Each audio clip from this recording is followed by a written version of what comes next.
Happy New Year. It's Ricardo, and here's the lineup for the Popping Collars feed in January 2021. Betsy, Liz, Greg, and I choose our favorite Netflix originals on Popping Collars. Take 2 features the return of John White, who's coming back to talk about the changing world of internet news. It's a new year and a new set of movies for Greg and Betsy on Going on 30. They're looking back at the movies of 1990, beginning with Penny Marshall's Awakenings. Speaking of new things, The Sacred Six begins a new deep dive this month. Special guest Eric Metoyer joins Betsy to talk about 6 episodes of The Wire. Thanks for listening, and keep those collars popped.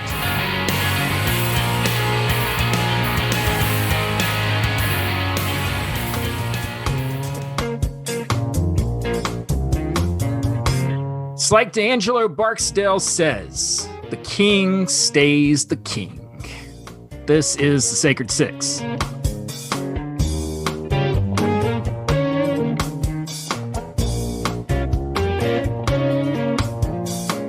Welcome back to a brand new Sacred Six. Sometimes an item in pop culture is just too big for one podcast episode, and that's where this show steps in. I'm your host, Greg Knight.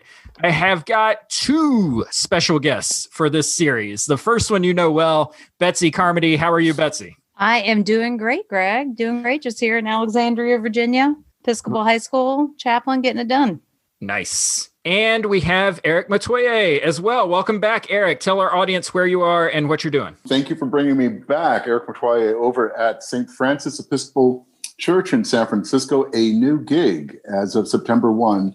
The most amazing time to start running a parish is in the middle of COVID, which matches, as these two know, moving into a new house, into COVID hotspot on April 1, right as the shutdown began. So living the life, and the life is good. God has made all things new for you, my friend.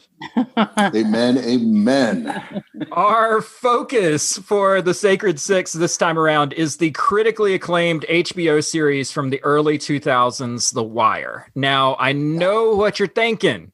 Haven't you done an episode on The Wire? No, we haven't. We've done 2 episodes on The Wire. We did a legit Popping Collars way back in the early days of the pod. And recently we had Eric back on to do a take 2 about The Wire. But listen, I am a firm believer that this is the most important television drama ever made, and therefore it's deserving of a deep dive.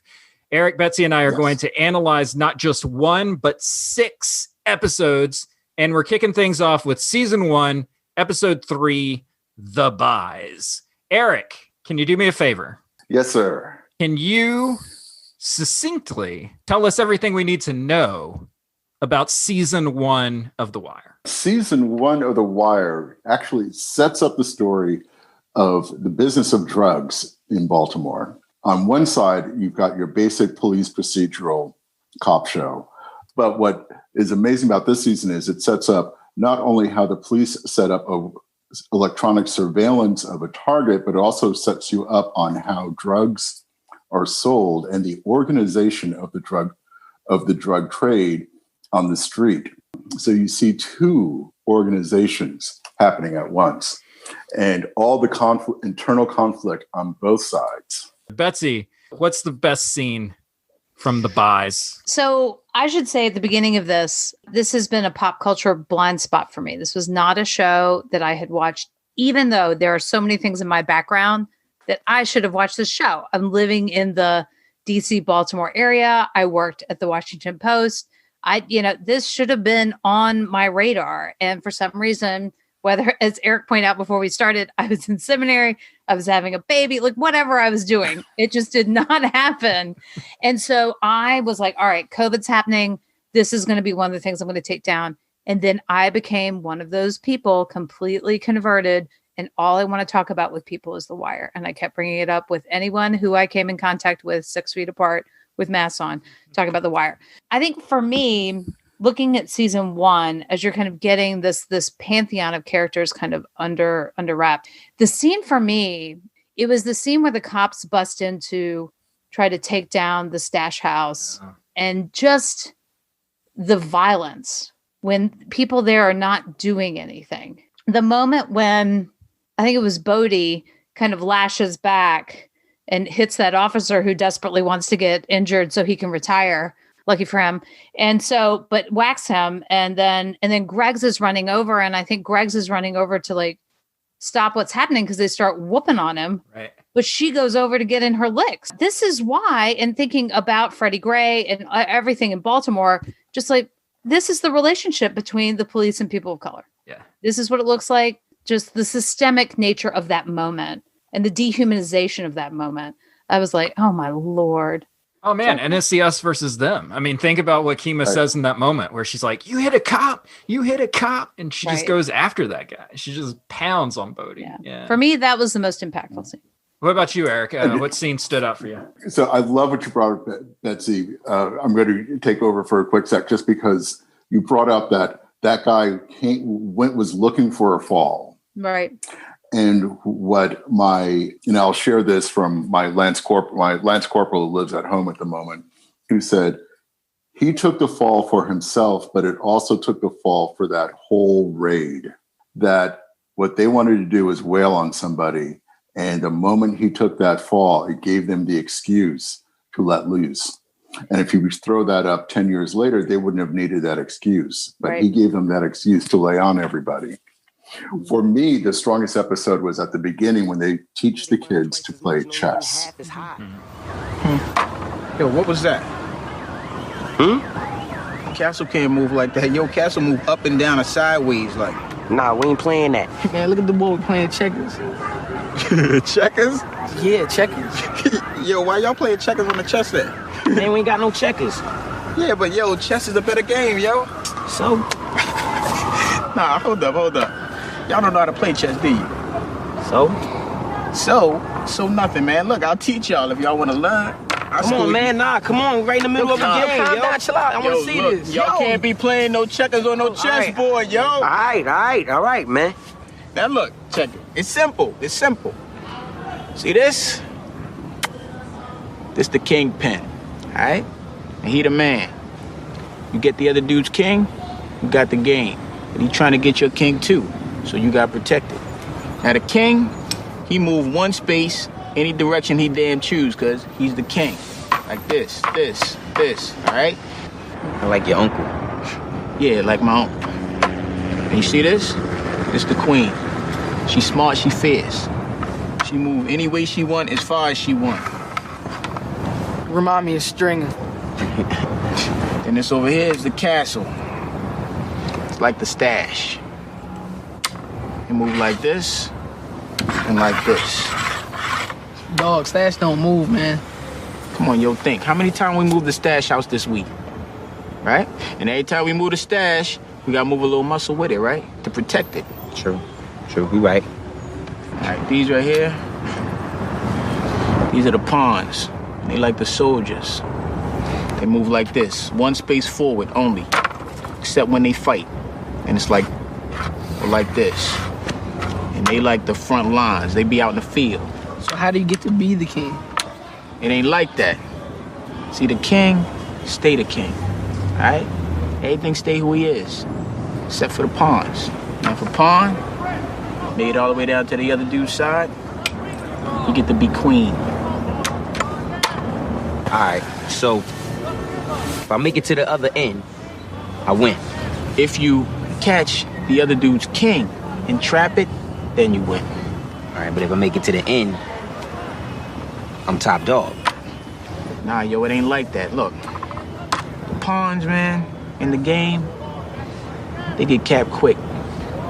They be out the game early. Unless they some smart-ass pawns. And chess became that metaphor for what they do. As somebody who grew up in a very rural part of the world, we still had chess classes. That was kind of a norm in school that, okay, you got to learn chess. It's a good way to keep the kids occupied for 30 minutes during recess when it's snowing and you can't go outside. But this became teaching the game of chess and the strategy of chess of this is how we run our organization. The rooks, you keep moving the stash and you protect the king.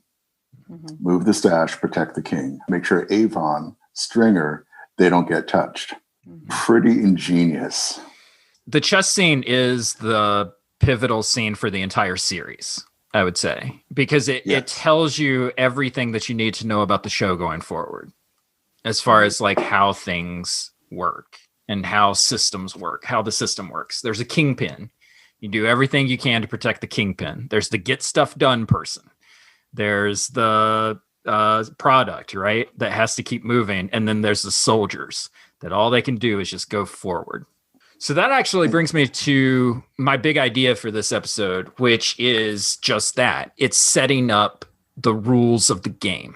And I want to think about this in terms of the pawns. How does this episode help us understand what the rules of the game are going forward? How do we understand people's roles? And are people locked into their roles? Can you switch roles? I mean, there's definitely the systemic limitations of the game and of then dealing with the systems of the city and government and law enforcement happening. It does speak to this element of, can we change our stripes in the way that like Stringer wants to change himself and become something different? Can police change who they are, or do they just fall back into this system that doesn't work that they complain about all the time?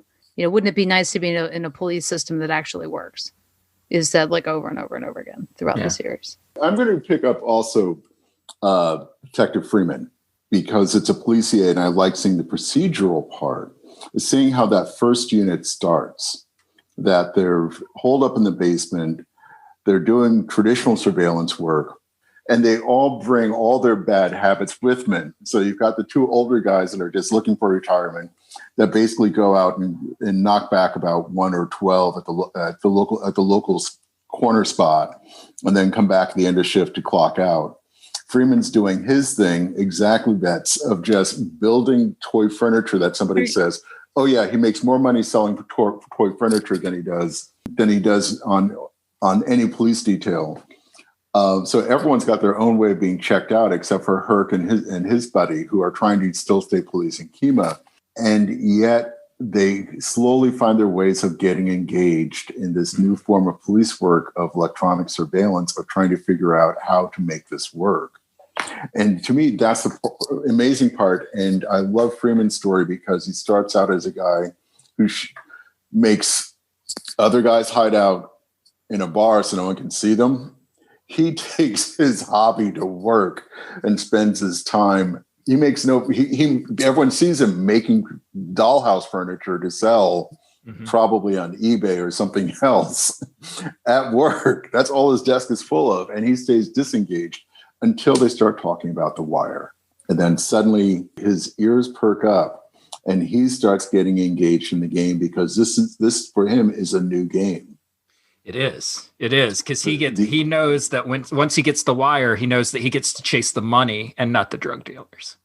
Exactly, which is his whole purpose. I'm curious, who are the pawns in this game? I don't know whether D'Angelo sees himself as a pawn.